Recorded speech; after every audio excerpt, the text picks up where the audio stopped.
Well, this is just a quick documentary or a quick interview with one of the local successful fish farmers in Lagos, Nigeria. It's a farm located in, I understand, in Isolo area of Lagos. The name of the farmer is Mr Olorode and Mr Olorode. Those two people I'm going to be interviewing today to actually find out a little bit more about how to become a successful fish farmer in the industry. They have been practicing for a number of years. I understand that Mr. Olorode has been practicing for about 5 years in the industry.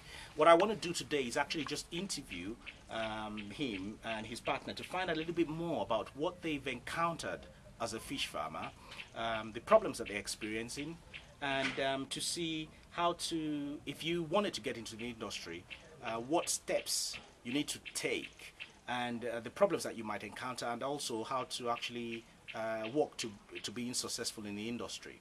So it's an informal interview. I'm sure some of you will have more questions to ask, and obviously we'll be able to help with that later on. Okay, so I'm going to start now. Okay, right, Mr. Olorode. Yes, sir.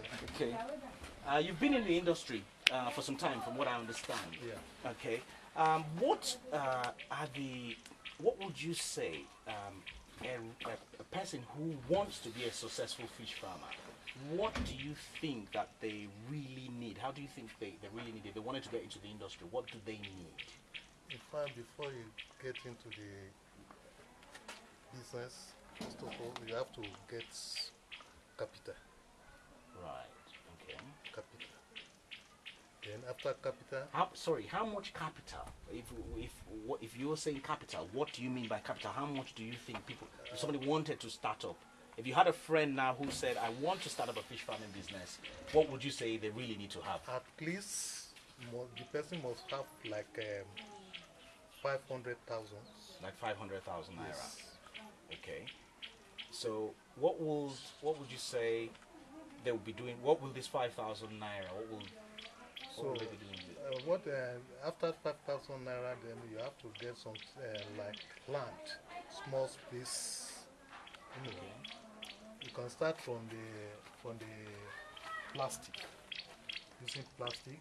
Okay. Or if happen that the person have land, you can start it from concrete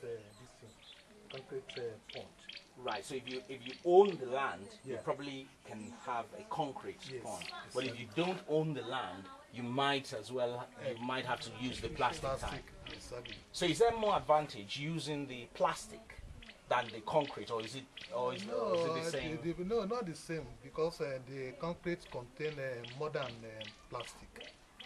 Ah, so you can get more fish into the concrete than you can get into plastic. Exactly. Ah, right. So that's why a lot of people have actually been going for the concrete type of ponds. Exactly. Okay. So what else will they need? So they need capital. They need to. One of the things they need to also decide is basically if they already own the property, it might be advisable that they actually just build a concrete pond. If they don't, then they might have to go for the option of using a plastic pond. What else will they need apart from the capital? Then after that, you get good water. Right. So good water. You have to get when you get water, you take the water to the lab. Right. Okay. So the water itself needs to be. You need to make sure that there's a sort of water that the fish will need. Exactly. And what you're saying is that it's got to be tested. Exactly.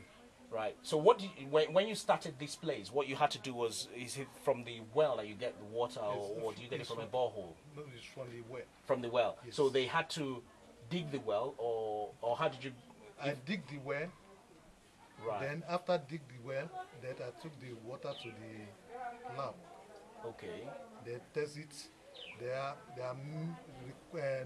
advised me to do normal thing to treat the water. To treat the water so Yes. that the fish will. It will be okay for the fish. Right. But will you? Sorry, I'm just asking you this question because Okay. you just said you had to dig the well. But Yeah. do I have to get the well dug before I start the project? Because if I dig the well and they say to me this water from this well is no good. Well, if it happens that the well is not good, is the one chemical that you can recommend for person to treat the water to the normal. Oh, so what you're saying is that whatever the standard of the water, it can still be treated. Exactly. It's just like what I'm going for the advice for is to find out what I need to, what type of treatment I might need to treat if there is a need for it. Exactly. Okay. Exactly. So now we got the capital. We need to test the water. Yeah. What else do we need? After testing the water, then get the pond. So you apply for the maybe fingerless. Okay. Fingerless. So depend the quantity you want. Maybe 500. It's depend about what you have. Right. So basically, whatever you're going to order in terms of fish depends on how much your capital base that you can. Right. Exactly. Okay. Exactly. However, one of the things that does come up a lot with members is basically that if you say to them that they have to, depends on the capital, what would you say that they should already have? Don't you think that they should already have a market that they're going to sell this fish to? Well, let me come in there. Actually, when we started, we didn't really have a market to sell to. Okay, there was this guy that did, I think, oceanography or something. So he was into this business also. Okay. So he brought us into it. Daddy had interest. Actually, Daddy is a kind of person who has interest in agriculture. Anything he lays his hand in agriculture is always prospering. So he contacted this guy, and the guy came to us, and he helped us out based on the people to work with us and all those things. So when we started growing up, when it was time for us to sell out, I think he had some people who he sell to, because these people that we sell to, they are not really satisfied with maybe a pond or maybe a seller. They make sure they have as many numbers of sellers as possible. So sort of big wholesaler that you have to supply. Yes. Okay. So I think the guy himself was kind of trying to partner with that, so that at least if his market is not sufficient enough, he can get fish from you. Yeah, okay. for us. So indirectly, you already had a market that you were going to supply. Yeah, something like that. Okay. Right. Okay. So what else would you think is important also for? If somebody was getting into this business, what do you think they also need? What additional things you think they need?